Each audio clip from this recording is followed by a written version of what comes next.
Bonjour chers amis, j'espère que vous allez bien.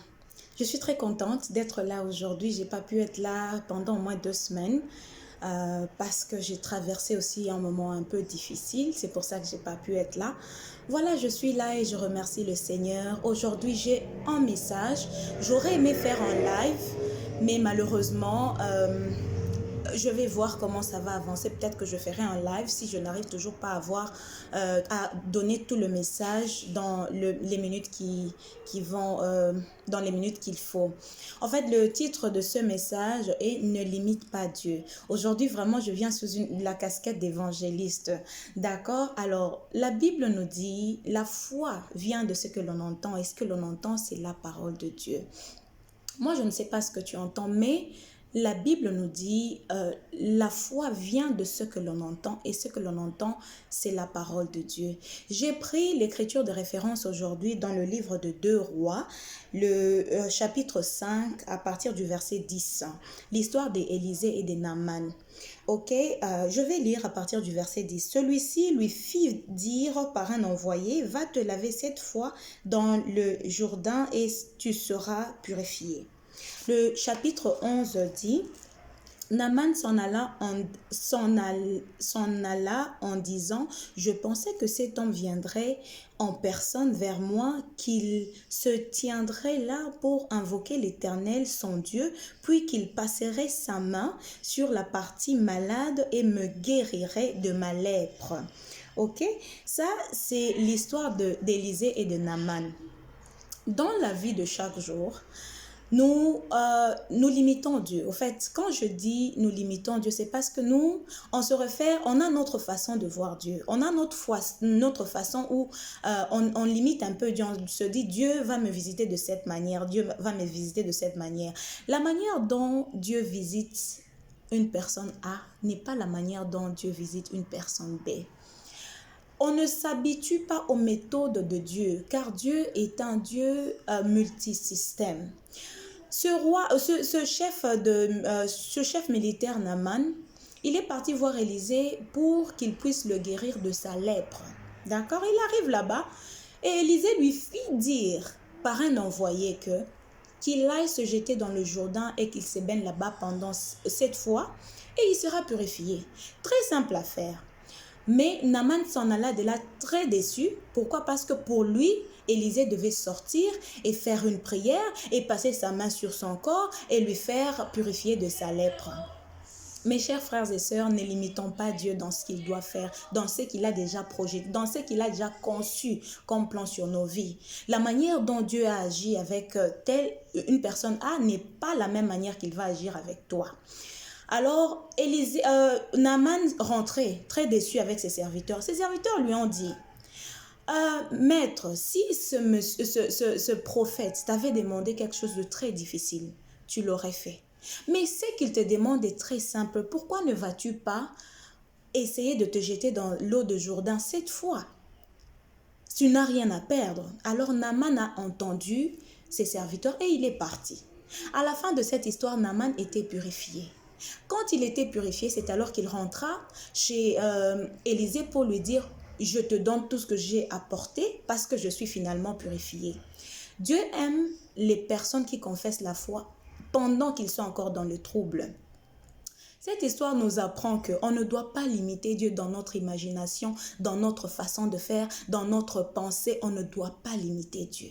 On ne doit pas donner le temps à Dieu. On ne doit pas dire à Dieu, voilà, après tel âge, après telle période, après tel enfant, après ceci, si Dieu n'agit pas, donc il n'agira pas. Je me rappelle encore ceci, je vais rapidement toucher à une autre histoire, l'histoire de la veuve et son fils que Élisée aussi a visité. Cette veuve était non, c'est pas la veuve, excusez-moi, c'est plutôt une femme Sunem avec son fils que Élisée a visité. Élisée passait, cette femme l'a vue, cette femme était attirée par l'onction sur Élisée. Je ne sais même pas si elle connaissait que Élisée était un homme de Dieu, mais inspirée par l'Esprit de Dieu, cette femme a reconnu que Élisée c'était un homme de Dieu. Alors il lui a construit une chambre haute dans sa parcelle parce qu'il il faisait la nourriture. Chaque fois que Élisée passait, il devait manger chez elle. Élisée était touché par cet acte et il l'a appelé. Il lui a demandé, qu'est-ce que je peux faire pour toi? Je vois que tu es allé en tout cas au-delà pour me faire du bien. Quelle est cette chose-là que tu veux que je puisse faire pour toi? Cette femme a dit, non, je vis heureuse dans ma communauté, il n'y a rien. Alors, Géasi, le serviteur d'Élisée, lui dit à Élisée que cette femme n'a pas d'enfant et son mari est âgé. Alors, Élisée fit venir la femme et lui dit, à l'époque, l'an prochain, je passerai à cette même époque et tu auras un fils. Cette femme a regardé à Élisée et lui a dit, mon Seigneur, s'il te plaît, je n'ai rien demandé.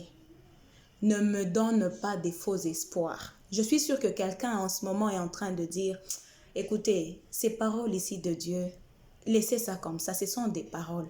Je vais te dire, dans le livre de 2 Timothée 3, c'est 2 Timothée 3, verset 16, la Bible dit, car toute écriture est inspirée de Dieu et utile pour enseigner, réfuter, redresser et apprendre à mener une vie conforme à la volonté de Dieu. Tout ce qu'on nous demande, c'est d'entendre, parce que la foi vient de ce que l'on entend. Une fois que l'on entend, tout ce qu'il faut faire, c'est obéir. Moi, je ne sais pas ce que tu entends. Je ne sais pas ce que tu entends, mais je te supplie par cette vidéo. La Bible est très simple. Non seulement elle nous donne des instructions, mais aussi elle nous donne les bienfaits de ces instructions. Dans le livre de Psaume 1, on dit, celui qui ne s'assoit pas en compagnie de moqueurs, mais qui trouve son plaisir dans la méditation de la parole, celui-là sera heureux. Mais je ne sais pas le 24 heures que Dieu te donne, tu passes en quoi? Tu regardes quoi? Tu entends quoi? Quand tu as la foi c'est la seule chose qui plaît à Dieu, c'est la foi. La foi te donne des nouveaux yeux, la foi te donne des nouvelles oreilles, la foi te donne une nouvelle bouche, une nouvelle confession. C'est ça la foi. La foi te fait voir ce que les hommes de ce monde ne savent pas voir. La foi te fait entendre une voix que les autres n'entendent pas, mon frère, ma soeur. Je t'encourage aujourd'hui de prendre les 24 heures que Dieu te donne et les utiliser à des choses qui te profitent. Ça veut dire en méditation. Médite la parole, tu ne perds rien. Va méditer la parole. Et lentement mais sûrement, cette parole va créer quelque chose. Rappelle-toi, ce monde que nous voyons n'a été créé que par la parole. Naaman, on lui a donné que la parole. Va te jeter dans l'eau du Jourdain. À cette femme, la femme de Sunem et son fils, on lui a donné la parole. On lui a dit, l'an prochain, je viendrai et tu auras un fils. Je me rappelle encore du lépreux qui attendait l'ange, qui était à la piscine.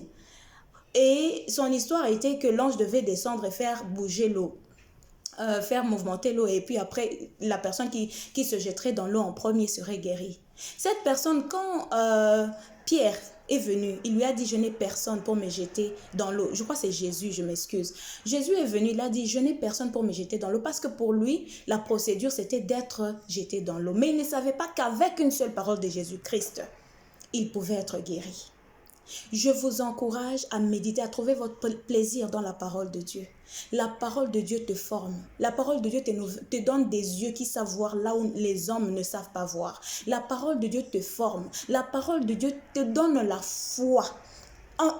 Une fois que personne ne pourra bouger, qu'importe les circonstances. Ce que Dieu a dit, il ne l'a pas dit sous pression. Il l'a dit parce qu'il est Dieu. Et il est derrière sa parole pour l'accomplir. Il l'a dit parce qu'il est Dieu. Il a dit, les oiseaux des cieux ne savent moissonner ni récolter. Mais il nourrit, il pourvoit pour eux. À combien plus forte raison, toi créé à son image. Il nous a donné tout, sauf rien. Mais si nous passons notre temps à écouter ou à entendre autre chose, notre foi n'aura pas de base. Passons plutôt notre temps à la méditation. Si nous méditons, nous appliquerons.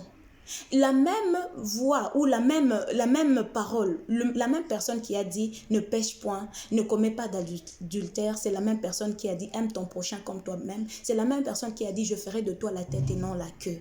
Alors mes frères et sœurs, passons notre temps, dépensons notre temps en ce qui est utile, en ce qui va construire la méditation, l'amour, le pardon, la compassion, la sincérité. Je vous aime beaucoup. Je vous souhaite un meilleur week-end. Merci et bonne journée.